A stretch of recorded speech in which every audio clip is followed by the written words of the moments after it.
عزیز طلباء السلام علیکم ورحمۃ اللہ وبرکاتہ۔ آج کا ہمارا لیکچر نمبر 10 ہے اور سورۃ الانفال کی آیت نمبر 38 سے لے کر آیت نمبر 42 تک ہم ترجمہ پڑھیں گے۔ تو سب سے پہلے قرآن مجید کی آیات کی تلاوت سنیے، اس کے بعد بامحاورہ ترجمہ ہوگا۔ آپ کی بک کا پیج نمبر 15 ہے، پیج نمبر 15 دیکھیں۔ اعوذ باللہ من الشیطان الرجیم، بسم اللہ الرحمن الرحیم۔ قل للذین کفروا ان ينتہوا یغفر لهم ما قد سلف وَإِن يَعُودُوا فَقَدْ مَضَتْ سُنَّةُ الْأَوَّلِينَ وَقَاتِلُوهُمْ حَتَّى لَا تَكُونَ فِتْنَةٌ وَيَكُونَ الدِّينُ كُلُّهُ لِلَّهِ فَإِنِ انتهوا فَإِنَّ اللَّهَ بِمَا يَعْمَلُونَ بَصِيرٌ وَإِن تَوَلَّوْا فَاعْلَمُوا أَنَّ اللَّهَ مَوْلَاكُمْ نِعْمَ الْمَوْلَى وَنِعْمَ النَّصِيرُ وَاعْلَمُوا أَنَّمَا غَنِمْتُم مِّن شَيْءٍ فَأَنَّ لِلَّهِ خُمُسَهُ وَلِلرَّسُولِ وَلِذِي الْقُرْبَى وَالْيَتَامَى وَالْمَسَاكِينِ وَابْنِ السَّبِيلِ إن كنتم آمنتم بالله وما أنزلنا على عبدنا يوم الفرقان يوم التقى الجمعان والله على كل شيء قدير إذ أنتم بالعدوة الدنيا وهم بالعدوة القصوى والركب أسفل منكم ولو تواعدتم لاختلفتم في الميعاد ولكن ليقضي الله أمرا كان مفعولا ليهلك من هلك عن بينة ويحيى من حي عن بينة وَإِنَّ اللَّهَ لَسَمِيعٌ عَلِيمٌ صدق اللہ العظیم۔ عزیز طلباء، ایک ایک لفظ کا ترجمہ دیکھیے۔ اللہ تعالیٰ کا نام لے کر آغاز کر رہا ہوں جو بڑا مہربان نہایت رحم کرنے والا ہے۔ قل کہہ دیجئے، للذین لوگوں سے، کافروا جو کافر ہیں، کافروں سے کہہ دیجئے، ان اگر ینتہوا وہ باز آ جائیں، یغفر معاف کر دیا جائے گا، لہم انہیں، ما قد سلف جو پہلے ہو چکا۔ یہاں تک پہلا جملہ ختم ہو گیا ہے۔ ترجمہ دیکھیے، اے پیغمبر صلی اللہ علیہ وسلم کفار سے کہہ دو کہ اگر وہ اپنے افعال سے باز آ جائیں تو جو ہو چکا ہے انہیں معاف کر دیا جائے گا، جو کچھ پہلے کرتے رہے ہیں وہ انہیں معاف کر دیا جائے گا۔ دوسرا جملہ دیکھیے، وَإِنْ اور اگر یعودوا دوبارہ کریں گے، فقط تو بے شک مضت گزر چکا، ماضی سے ہے گزر چکا، سنت الاولین پہلے لوگوں کا طریقہ، پہلے لوگوں کا دستور، پہلے لوگوں کا قانون، سنت۔ وَإِن يَعُودُوا فَقَدْ مَضَتْ سُنَّةُ الْأَوَّلِينَ اور اگر پھر وہی حرکات کرنے لگیں گے تو جو پہلے لوگوں کے ساتھ طریقہ گزر چکا ہے وہی ان کے ساتھ جو ہے برتا جائے گا۔ یہ انہیں اپنے پیش نظر رکھنا چاہیے کہ اگر یہ اپنی حرکات سے باز نہیں آئیں گے تو پہلی قوموں کے ساتھ جو کچھ ہوتا رہا ہے وہی ان کے ساتھ ہوگا۔ دوسری آیت دیکھیے، وَقَاتِلُوهُمْ اور ان سے لڑتے رہو، حتیٰ یہاں تک کہ لا تکون نہ رہے فتنۃ فتنہ۔ یہاں تک جملہ ختم ہو گیا ہے، بامحاورہ ترجمہ ہے اس کا۔ اور ان لوگوں سے لڑتے رہو یہاں تک کہ فتنہ یعنی کفر کا فساد باقی نہ رہے۔ دوسرا جملہ، وَيَكُونَ اور ہو جائے الدین دین کلہ سب کا سب للہ اللہ کے لیے۔ یہاں تک جملہ ختم ہو گیا ہے، وَيَكُونَ الدین کلہ للہ اور دین سب کا سب خدا ہی کا ہو جائے۔ تیسرا جملہ، فَإِن پھر اگر انتہوا باز آ جائیں، فَإِنَّ تو بے شک اللہ بما جو کچھ یعملون وہ عمل کرتے ہیں، بصیر دیکھ رہا ہے۔ اگر وہ باز آ جائیں تو اللہ تعالیٰ ان کے کاموں کو دیکھ رہا ہے اور پھر ان کے ساتھ جیسا چاہے گا معاملہ فرمائے گا۔ تیسری آیت دیکھیں، وَإِنْ اور اگر تولوا روگردانی کریں، بات کو تسلیم نہ کریں، فَعَلَمُوا تو تم جان لو، ان بے شک اللہ مولاکم تمہارا مولا ہے، تمہارا حمایتی ہے، تمہارا مددگار ہے۔ یہاں تک جملہ ختم ہو گیا ہے۔ اور اگر یہ روگردانی کریں یعنی بات کو تسلیم نہ کریں تو اے مسلمانوں تم یہ جان لو کہ اللہ تعالیٰ تمہارا حمایتی ہے، تمہیں ان سے ڈرنے کی ضرورت نہیں ہے۔ دوسرا جملہ، نعم المولا خوب حمایتی، و نعم النصیر اور خوب مددگار۔ اللہ تعالیٰ خوب حمایتی ہے اور خوب مددگار ہے، جس کے ساتھ اللہ کی مدد ہو پھر اسے کسی اور کی مدد کی ضرورت باقی نہیں رہتی۔ اگلی آیت دیکھیے، وَعَلَمُوا اور جان لو انما بے شک غنیم تم جو تم مال غنیمت لے کر آؤ، من شیئن کچھ بھی، من شیئن تک جملہ ختم ہو گیا، اور جان رکھو کہ جو چیز تم کفار سے غنیمت کے طور پر لے آؤ۔ دوسرا جملہ، فَأَنَّ تو بے شک للہ اللہ کے لیے خُمُسَہُ اس کا 5واں حصہ، وَلِلرَّسُولِ اور رسول صلی اللہ علیہ وسلم کے لیے، وَلِذِي الْقُرْبَى اور اہل قرابت کے لیے، رشتہ داروں کے لیے، والیتامہ اور یتیموں کے لیے، والمساکین اور مسکینوں کے لیے، وابن السبیل اور مسافروں کے لیے۔ یہاں تک جملہ ختم ہو گیا آیت کا دوسرا۔ اس میں سے 5واں حصہ اللہ کا، اس کے رسول کا، اہل قرابت کا، یتیموں کا، مسکینوں کا اور مسافروں کا ہے۔ مال غنیمت میں سے 5واں حصہ اللہ کے لیے، اللہ کے رسول کے لیے، اللہ کے رسول کے رشتہ داروں کے لیے، یتیموں کے لیے، مسکینوں اور مسافروں کے لیے ہے۔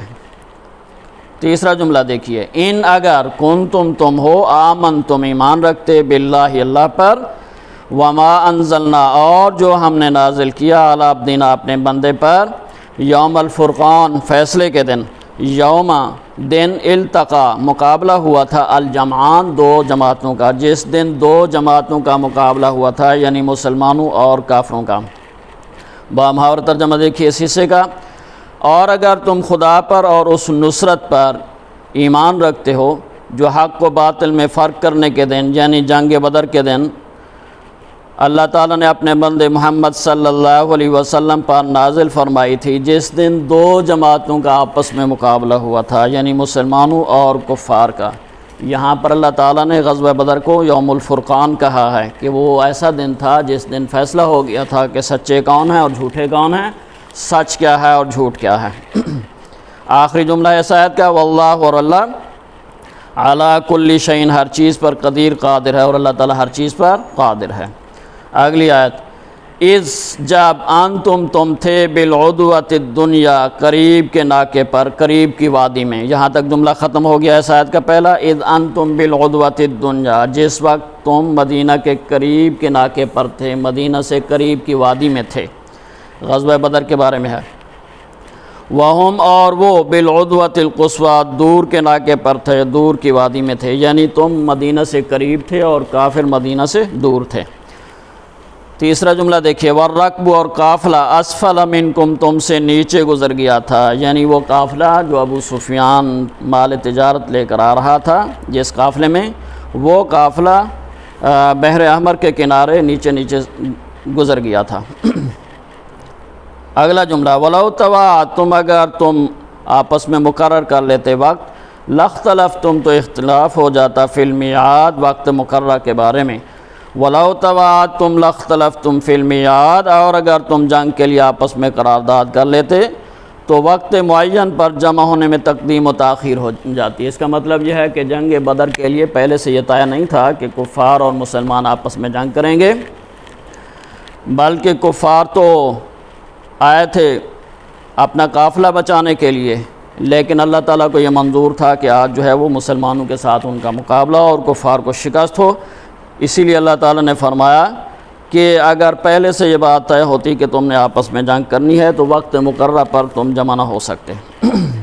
اگلا جملہ، ولیکن اور لیکن، لیقضی عطا کہ کر گزرے اللہ امرن کام، کان مفعولا جو ہو کر رہنے والا تھا۔ یہاں تک جملہ ختم ہو گیا ہے، ولیکن لیقضی اللہ امرن کان مفعولا، لیکن اللہ کو جو کام منظور تھا، جو ہو کر رہنے والا تھا، اللہ تعالیٰ یہ چاہتے تھے اسے کاٹ ڈالیں۔ اور اللہ کو کیا منظور تھا؟ اللہ تعالیٰ کو یہ منظور تھا کہ کفار اور مسلمانوں کے درمیان جنگ ہو تاکہ کفار کو شکست ہو اور مسلمانوں کو غلبہ حاصل ہو۔ تو یہ کام ہونا تھا، اس لیے اللہ تعالیٰ نے یہ کام کیا۔ آگے دیکھیے، لیہلک، تاکہ ہلاک ہو جائے، من ہلاک، جو ہلاک ہونا چاہے، عن بینۃ، بصیرت پر، دلیل پر، جہاں تک جملہ ختم ہو گیا، تاکہ جو مرے بصیرت پر یعنی حق جان کر مرے، اسے پتہ چل جائے کہ حق کیا ہے۔ اگلا جملہ، ویحییٰ، اور زندہ رہے، من حییٰ، جو زندہ رہنا چاہتا ہے، عن بینۃ، بصیرت پر، دلیل پر۔ اس کے بعد جو زندہ رہے وہ بھی بصیرت پر زندہ رہے، اسے پتہ چل جائے کہ حق کیا ہے اور باطل کیا ہے، پھر وہ جس کے ساتھ چاہے اپنا ساتھ جو ہے وہ لگائے، چاہے تو حق کا ساتھ دے، چاہے تو باطل کا ساتھ جو ہے وہ دے۔ آخری جملہ ہے، وَإِنَّ، اور بے شک اللہ لَسَمِيعٌ، سنتا ہے، عَلِيمٌ، جانتا ہے، اور اس بات میں کوئی شک نہیں کہ اللہ تعالیٰ سنتا اور جانتا ہے۔ تو عزیز طلبہ، ان آیات میں جو ہے یہ نکات بیان کیے گئے ہیں۔ پہلے تو کفار کو جو ہے وہ تنبیہ کی گئی ہے، انہیں کہا گیا ہے، انہیں ڈانٹ ڈپٹ کی گئی ہے کہ تم اپنے کفر سے باز آ جاؤ، مسلمانوں کا مقابلہ کرنے سے باز آؤ، اسی میں تمہارے لیے بہتری ہے۔ اگر باز نہیں آؤ گے تو پھر دیکھنا تمہارے ساتھ بھی وہی سلوک ہوگا جو پہلی قوموں کے ساتھ ہوتا رہا ہے۔ دوسرا نقطہ یہ بیان کیا ہے کہ اللہ تعالیٰ نے مسلمانوں کو حکم دیا کہ حق کی سر بلندی کے لیے کفار سے قتال جو ہے وہ جاری رکھو، یہاں تک کہ کفار کا زور جو ہے وہ ٹوٹ جائے اور اسلام کو جو ہے وہ غلبہ حاصل ہو جائے، ظلم اور فساد ختم ہو جائے اور انصاف کا نظام جو ہے اس کا بول بالا ہو جائے۔ تیسرا نقطہ، مسلمانوں کو یہ سمجھایا ہے کہ کفار تمہارا کچھ بھی نہیں بگاڑ سکتے، ان سے کبھی نہ ڈرنا، اللہ تعالیٰ سے ڈرتے رہنا، اللہ تعالیٰ کے حکم پر عمل کرتے رہنا، اللہ تعالیٰ کا تمہارے ساتھ ہوگا تو کفار تمہارا کچھ بھی نہیں نقصان کر سکیں گے۔ چوتھا نقطہ جو ہے مال غنیمت کی تقسیم کے بارے میں ہے، اور مال غنیمت وہ مال ہوتا ہے جو جنگ کے دوران کفار چھوڑ کر چلے جاتے ہیں اور مسلمانوں کے قبضے میں آ جاتا ہے، اس کو کہتے ہیں مال غنیمت۔ اس کے بارے میں اللہ نے فرمایا کہ اس کے 5 حصے ہوں گے، 4 حصے تو جہاد کرنے والوں میں، مجاہدین میں تقسیم ہوں گے، اور جو 5واں حصہ ہوگا اس کو خمس کہتے ہیں۔ خمس کا مطلب 5واں حصہ۔ وہ 5واں حصہ جو ہے وہ اللہ کی رضا کے کاموں میں استعمال ہوگا، نبی اکرم صلی اللہ علیہ وسلم جہاں چاہیں گے اس کو استعمال کریں گے، آپ کے رشتہ داروں کے لیے استعمال ہوگا، یتیموں، مسکینوں اور مسافروں کے لیے جو ہے وہ استعمال ہوگا وہ 5واں حصہ۔ پھر یوم الفرقان جو ہے وہ غزوہ بدر کے دن کو اللہ نے یوم الفرقان کہا ہے۔ یوم الفرقان کا مطلب ہے فیصلے کا دن۔ غزوہ بدر کے دن یہ فیصلہ ہو گیا تھا کہ حق کیا ہے اور باطل کیا ہے، سچے کیا ہیں اور جھوٹے کیا ہیں، اس لیے اللہ تعالیٰ نے اس کو یوم الفرقان کہا ہے، فیصلے کا دن۔ پھر اللہ تعالیٰ نے فرمایا کہ جو جنگ بدر ہے اس کا واقع ہونا یہ اللہ تعالیٰ کی مرضی اور منشا کے مطابق تھا۔ اللہ تعالیٰ یہ چاہتے تھے کہ حق کو جو ہے وہ فتح حاصل ہو اور باطل کو جو ہے وہ شکست ہو۔ تو عزیز طلبہ، یہ جنگ بدر کا نقشہ ہے۔ یہاں ملک شام ہے اور یہاں پر جو ہے وہ مکہ ہے اور درمیان میں یہاں مدینہ منورہ ہے۔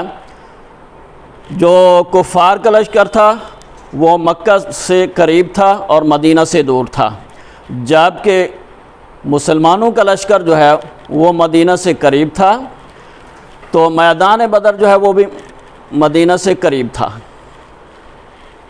اور ابو سفیان جس قافلے کے ساتھ تھا اس کا راستہ یہی تھا، شام مکہ کے درمیان، اس نے واپس اسی راستے سے آنا تھا، لیکن جب اسے پتہ چلا کہ مسلمان اس کا تعاقب کرنے کے لیے تیار بیٹھے ہیں تو اس نے وہ معروف راستہ چھوڑا اور ایک دوسرا راستہ اختیار کیا۔ اس نے بحر احمر کے کنارے اپنے قافلے کو جو ہے وہ بچا کر لے آیا۔ یہ کفار کا لشکر اپنے اسی قافلے کو بچانے کے لیے آیا تھا، لیکن اللہ تعالیٰ کو یہ منظور تھا کہ آج مسلمانوں اور کافروں کے درمیان جو ہے وہ جنگ ہو، تاکہ کفار کا زور جو ہے وہ ٹوٹے، کفار کو شکست ہو اور مسلمانوں کو جو ہے وہ فتح نصیب ہو۔ یہاں پر اللہ تعالیٰ نے مسلمانوں کے بارے میں فرمایا کہ العدوۃ الدنیا، یعنی وہ مدینہ کے قریب کی وادی میں تھے، اور کفار کے بارے میں فرمایا کہ وَهُمْ بِالْعُدْوَةِ الْقُصْوَىٰ، وہ مدینہ سے دور کی وادی میں تھے۔ تو یہ جنگ بدر کا نقشہ ہے۔ عزیز طلبہ، ان آیات کا ترجمہ آپ نے یاد کرنا ہے اسی طرح چھوٹے چھوٹے جملے بنا کر، تاکہ آپ کو یاد رکھنا جو ہے وہ آسان ہو۔ اللہ تعالی ہم سب کا حامی و ناصر ہوں۔